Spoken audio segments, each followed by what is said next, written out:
Howdy, Ken Cook here with Prepared Marketing. Excited to be sitting with our special guest today, Eric Howard from the Next Phase Coaching, and we're going to talk about how he works as a growth coach.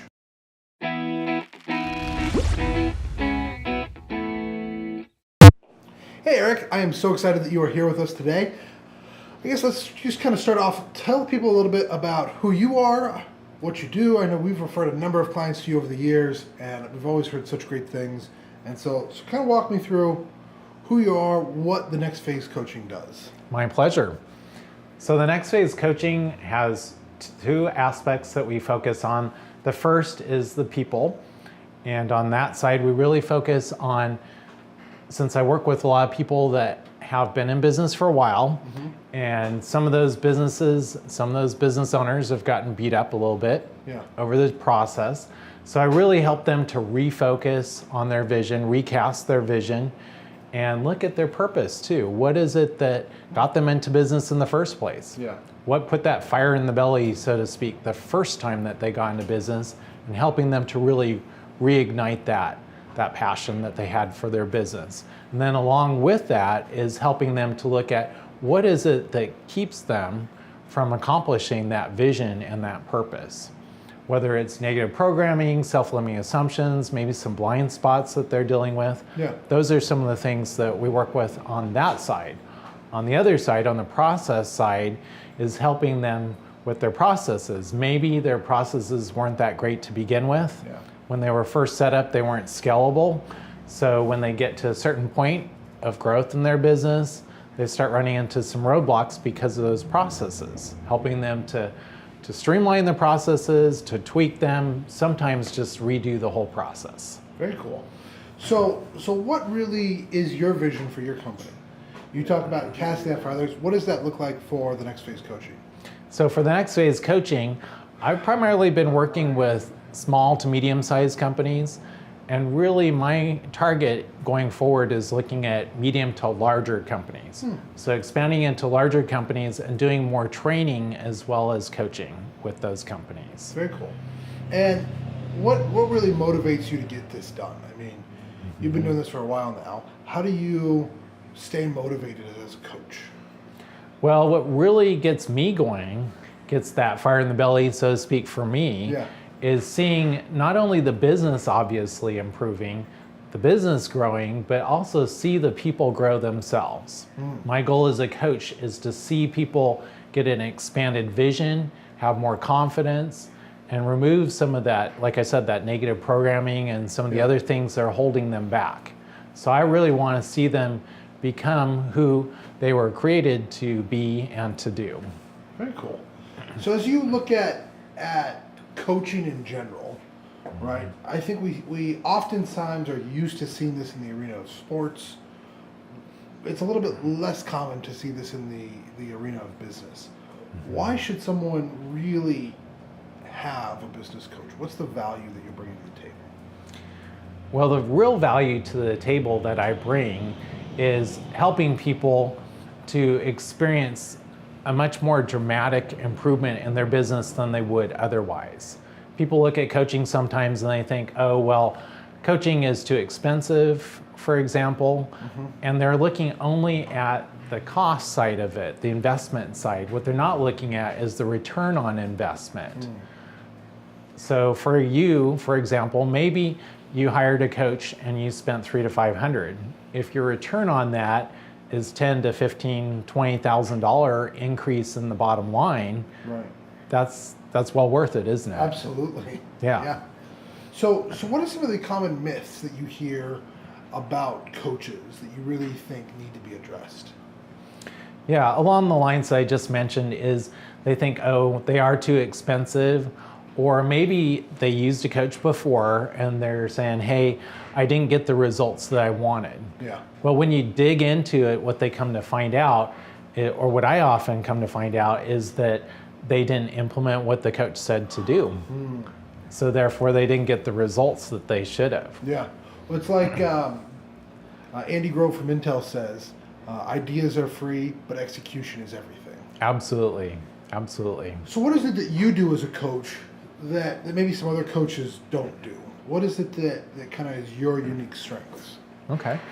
Well, my strengths are, they're often unique. Well, I'll back up a second. A lot of coaches that I run into, they're business coaches. They either come at it from a sales background or an HR background. Okay.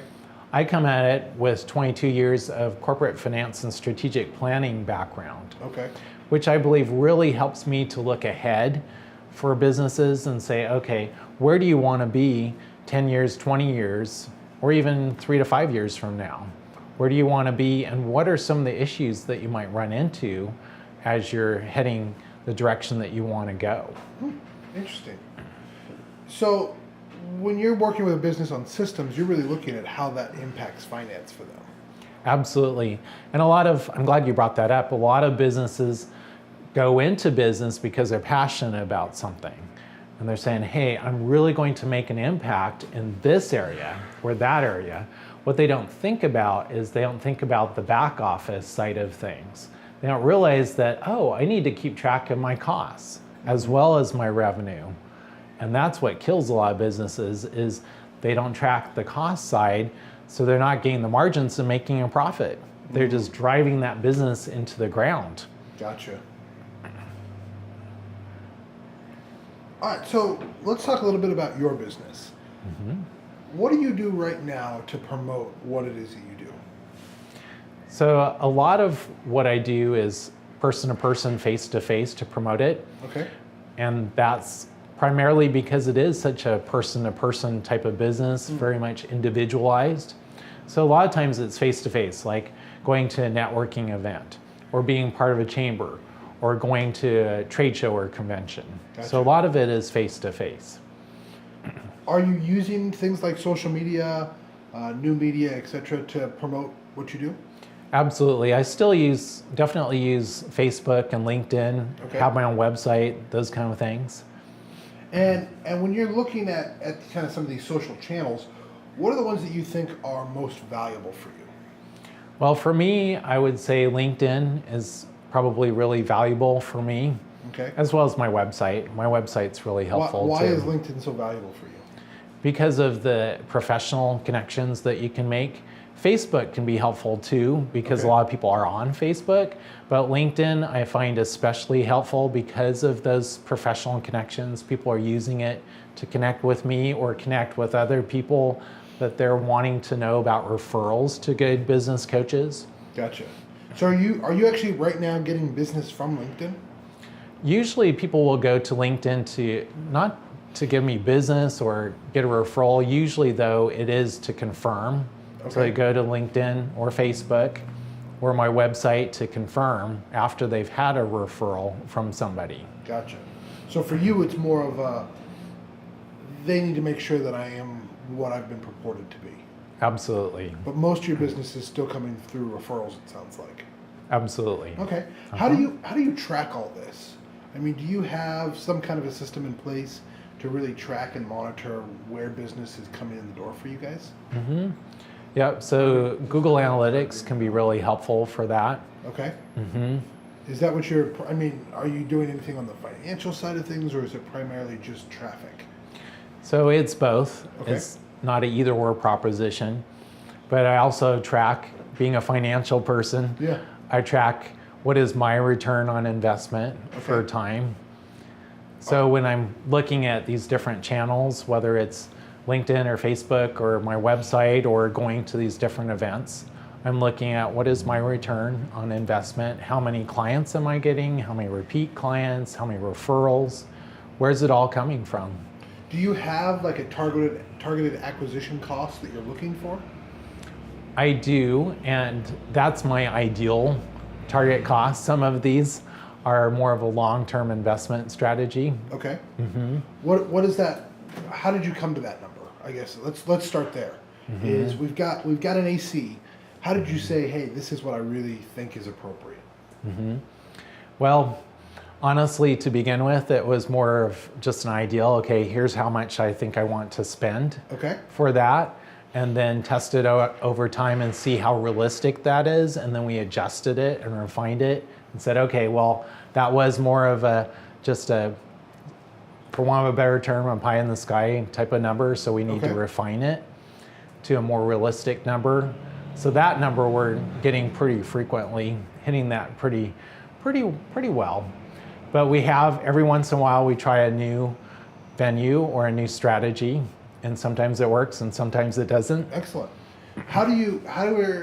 Do you have a really rigid, disciplined way of saying, hey, look, we're doing Chamber of Commerce, that's $300 for the membership, that's 4 hours a week at X number of dollars per hour, and therefore I should be getting this? Is that kind of how you calculate it? I mean, if someone who's never calculated something like this, what are kind of the steps you've gone through that they could go through?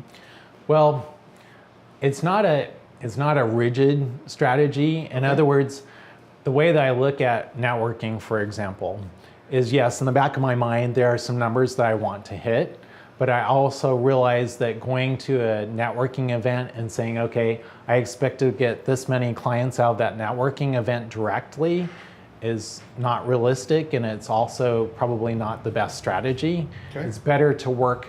This is something that somebody shared with me a long time ago when I first got into business, is when you go to those kind of events, you're really working through those people or through that event rather than directly at that event. And by that I mean, you go to that event saying, okay, who can I partner with? Who's going to be a business partner that I can build relationships that will go long term with? Okay.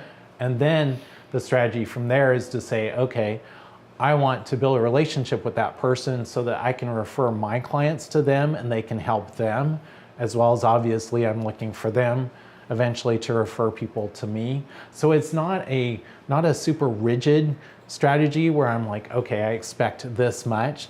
But in the longer term, yes, I am looking at it and saying, okay, well, I expect to get a return. Right. We all need to get a return from our strategies of marketing. So say maybe it's not within that month, but it's looking at, okay, I've been a member for a year or 2 years, let's say, of a certain networking group. What is my return over that time? How many people have been referred to me? As well as how many people have I referred? So looking at those numbers and saying, okay, what kind of return on investment am I getting with that? Does that make sense? Oh, totally. Do you have certain key performance indicators that you're looking for outside of some of those numbers within your business? So my activity measurements or metrics? Yep. Absolutely. So I'm looking at both lead and lag indicators. Okay. The lead indicators, of course, are my actions and my staff. Okay. Currently it's just me, but my staff as well as myself, what actions am I doing? So how many one-to-ones am I doing? How many meetings am I holding?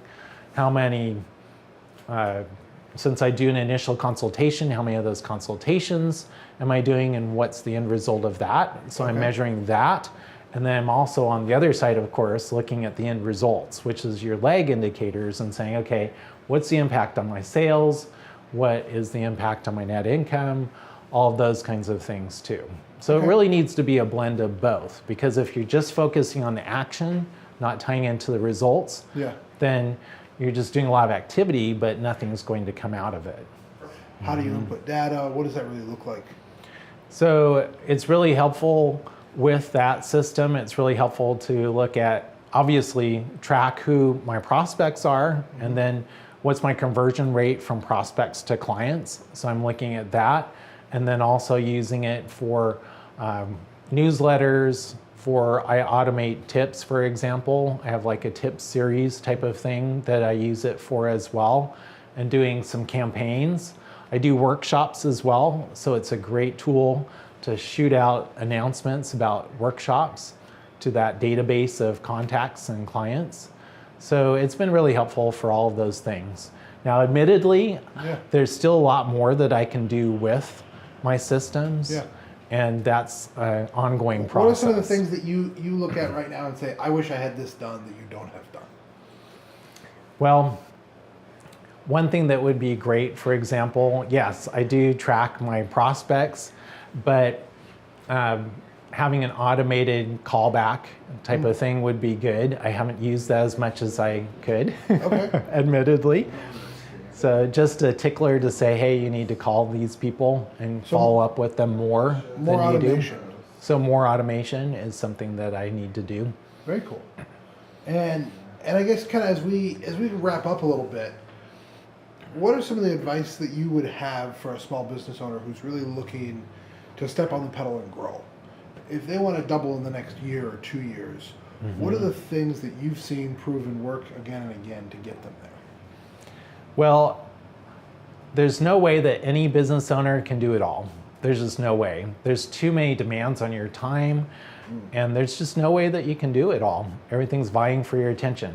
So I think it's really important to recognize what your limitations are and be willing to call on other people. Like I said before, everybody has certain strengths, certain things they do well, and be willing to delegate those things to other people.